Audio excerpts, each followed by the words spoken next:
that there's a small, wealthy elite that is the real threat that we face. That they have taken control of the public agenda and subverted the public interest.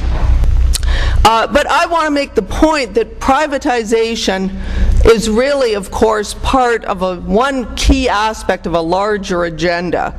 The agenda including deregulation, tax cuts, and social spending cuts as well, sometimes referred to as the neoconservative agenda. And that the one thing that is common to all these policies, when you think about it, is that they're about disempowering government, about shrinking the role of government. Now, you might ask yourself, why is that? And you might even ask yourself, why should we care about that? I mean, government, certainly the way it's been behaving in recent years is certainly bad, right? So why should we care if they're disempowering government? And I guess the way I want to approach this question is to kind of outline two visions of society. The first vision, and both of these visions will be very familiar to you. The first vision is kind of the notion that every person is out there for himself, every man for himself. And that society is just composed of individuals, and basically every individual has the responsibility of taking care of their own interest. It's kind of an economic jungle out there, in other words, and you're just kind of left on your own to sink or swim. And so you end up with winners and losers, and that's just the way it is. Now, the second vision of society is very different. The second vision of society holds that society is a community, and that everyone in that community matters. Everyone has a place, and everyone is entitled to certain things. And that we come together as individuals, we come together collectively to do things together that we can do better collectively than we can do on our own. For instance, establish a healthcare system, or establish a good education system, or protect the environment, or provide common security, or provide common spaces. All these things, we can do them much better if we work together than if we simply work individually. And government, in this vision of society, is extremely important, because it's the key to doing those things collectively, and collectively defending the public good. And by the way, sometimes people say that first model of society, where the individual is on his own, that's the kind of that's the individualist society.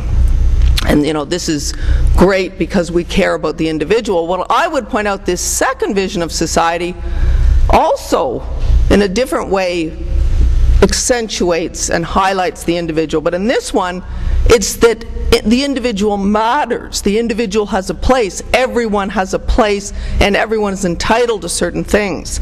And I would argue, ultimately, that's a much better and important and more satisfying deal for the individual than to be left on their own. Because by disempowering government, what we really do is disempower ourselves as a group, and we allow those private interests, those ones that are dominant in the economic jungle, we allow them to dominate. And the ultimate result of this is that the rich simply get richer. In other words, we see dramatic increases of inequality. And what I really want to argue today is that this neoconservative agenda, the tax cuts, the social spending cuts, deregulation, privatization, the whole picture is really about the rich getting richer and the rise in inequality. And that the main result of it has been a dramatic increase in inequality in society in the last 25 years. And in order to kind of lay this out, I want to just do a kind of brief historical review. By the way, I see you're setting up chairs at the back. There's also some spaces here at the front. I believe this front row was reserved for the Campbell cabinet, but for some reason they haven't showed up yet, so we have some space up here. So anyway, the brief historical overview. Let's go back to before the Second World War. That was a time of tremendous inequality, sometimes referred to as the Gilded Age, going back to the Roaring Twenties, the age of robber barons. We take for granted things like universal health care, universal education, post-secondary education. Those things were essentially privileges of the rich if you go back far enough, if you go back to the 1920s and 30s. In fact, in that pre-war period, the rich in Canada had, when I say rich, I'm talking about the top 1% of income earners, so I mean the rich. The top 1% enjoyed 20% of all the income in society. That's a huge proportion. Now what happened was the stock market crashed, there was the Depression, World War II, and out of those huge developments came essentially the Keynesian Revolution. And the Keynesian Revolution was about a lot of things, but basically what it was about was a strong role for government, a strong role for government in kind of protecting and defending the public good. And I know that, and today that seems hard for us to imagine because there's so many negative attitudes towards government. But of course, back then, there were very positive attitudes towards government. People had come through this experience of the Second World War, and the government had led them through that catastrophic time and led them very well, led them to victory. So there was a real sense of people trusting government and wanting government to play an important role in their life. So that kind of set the stage for the early post-war years of the Keynesian Revolution. And among other things, of course, was that they strongly regulated the financial sector to correct the problem that had happened with the stock market crash, which had been enormous financial speculation and all kinds of recklessness. Oddly enough, similar to I can't think what. But immediately that was one of the first things that was corrected in those post-war years. At the same time, of course, we see the rise of the post-war welfare state. We see the rise of universal health care, education systems, all kinds of public programs like BC Hydro, the notion that we can deal with our energy problems collectively better than we can deal with them ourselves, dealing with the marketplace. Now, it's interesting that in that period, the rich actually lost ground, relatively speaking. Remember I said that in the pre-war period, before the Second World War, the rich had 20% of all the income, the top 1% had 20% of all the income. Well, that portion dropped in the post-war years from 20% down to only 7 or 8%. And the difference was that more money was going to other people. And that explains the rise of the middle class in that period. One of the reasons they lost ground is because the tax system became much fairer. Do you realize in the 1950s, the top marginal tax rate paid by the richest people was above 90%? Which is just completely striking when you think about it. And yet the fascinating thing is the top marginal tax rate was above 90%, which we here today would be just so discouraging to executives and professionals. In fact, the executives and professionals were just as hardworking back then because the economy was doing just as well, it was doing better. In fact, in 1965, for instance, a typical CEO made an income 25 times that of the average industrial wage.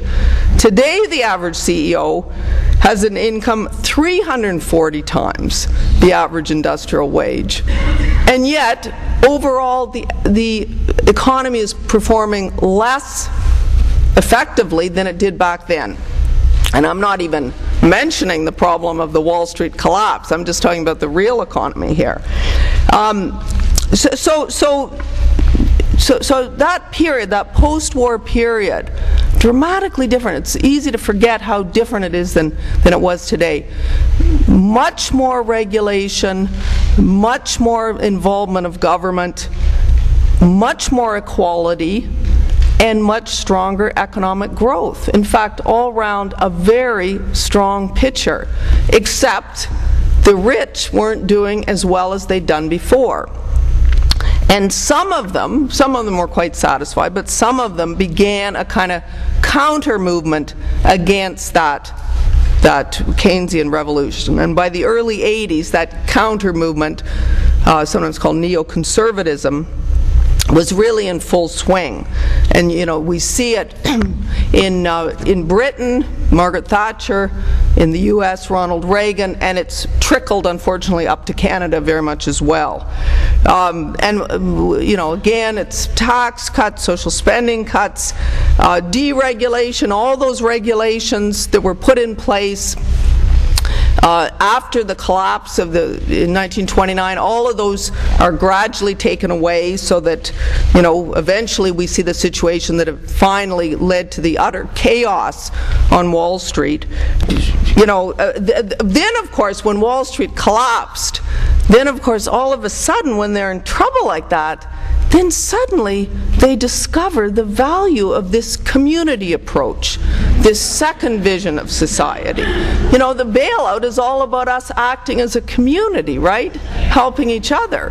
What it really amounts to, of course, is socialism for the rich and capitalism for the rest of us.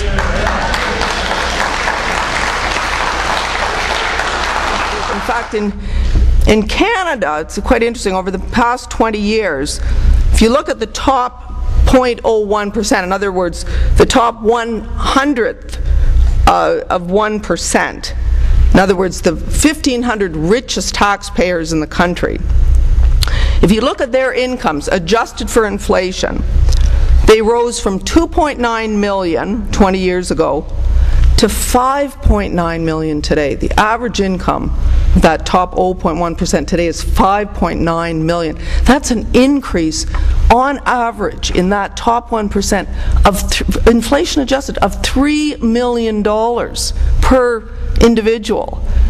And in that same time, this is the same period in which the middle class has gained nothing or gained a little bit by working harder. So this story of phenomenal increase in inequality is true in Canada as well as in the United States. So essentially what we're looking at here is just a massive wealth grab by the richest members of society. And I would argue that the public doesn't really know this. Here we are, in this supposedly knowledge-based society where we supposedly have so much information about everything. We have so much media covering everything, every different which way. And yet, this story of inequality is one that I think is pretty much unknown. In fact, I would argue that even as inequality has risen dramatically in the last couple of decades, it's virtually disappeared as an issue on the political horizon. I thought there's a wonderful quote from John Kenneth Galbraith to describe these right-wing think tanks and what they're up to. And he says, the modern conservative is engaged in one of the oldest exercises in moral philosophy, that is the search for a superior moral justification for selfishness. Now, sadly, unfortunately, of course, they've been rather effective. They've managed to direct public anger not at big business, but at big government, at the so-called special interests, at civil servants and union leaders and nurses and welfare recipients, all those people that are out there throwing their weight around all the time. And of course, the key tactic of the right has been to destroy our faith in government, right? To suggest that government just is dysfunctional, that it crowds out initiative and enterprise in the public sector, in the private sector. And what they're trying to do always is to convince us that government can't do things, to destroy that very confidence that government instilled in people during the Second World War. And above all, they want to destroy the idea that collective solutions work. And I guess I would just say that, government, for all its faults, and boy, we've sure seen some terrible governments in the last decade or so, the role of government, we mustn't let that lead us to disparage the role of government, the potential role that government can play. Because government, when you think about it, is really the only vehicle that we can use to come together and bring about collective solutions to things. So the answer is we have to take back control of the government, not just kind of move away from it. Contrary to the popular belief that government takes your tax money and just kind of throws it down a big hole somewhere. In fact, what governments really do, at least democratic governments, is that they take that money and they invest it in things that their citizens want. They invest it in healthcare, education, training programs, family supports, all those kinds of things. And what that does is it tends to make their populations more productive. Because when you think about it, if you are well-fed, well-educated, you don't go to school hungry, you're much more likely to be able to develop to your potential, right, and to be a productive citizen. But that's what universal social programs do. They make that a possibility for every member of society. Every member of society gets a chance to develop to their full potential, which is not only fantastic when you think about it for the individual, it's fantastic for the whole society. Because if everybody develops to their whole potential, the economy of that society is much more likely to be highly competitive, which it turns out it is. In fact, there's a really funny thing, it's really only a very small group that wants a tax cut at all. And I can tell you, that small group is rich, older men. Now you may wonder how I know that, and I've done some research on this. Here's my research. I don't know if you're familiar with the publication that comes out in the National Post from time to time. It's called The Wealthy Boomer. And it's a very weird little publication. It consists of really just two things. It consists of articles about tax rage and ads for Viagra. So this kind of makes me wonder, does tax rage cause erectile dysfunction?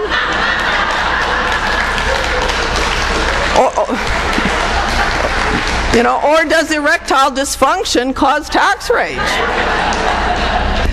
So I want to just very briefly kind of read you this excerpt of a wonderful speech given by William Jennings Bryan, who was the populist leader in the U.S. fighting for the introduction of the income tax. And I do this because I find it inspiring, and I think it applies to all kinds of activism. It's about kind of standing up to the rich and not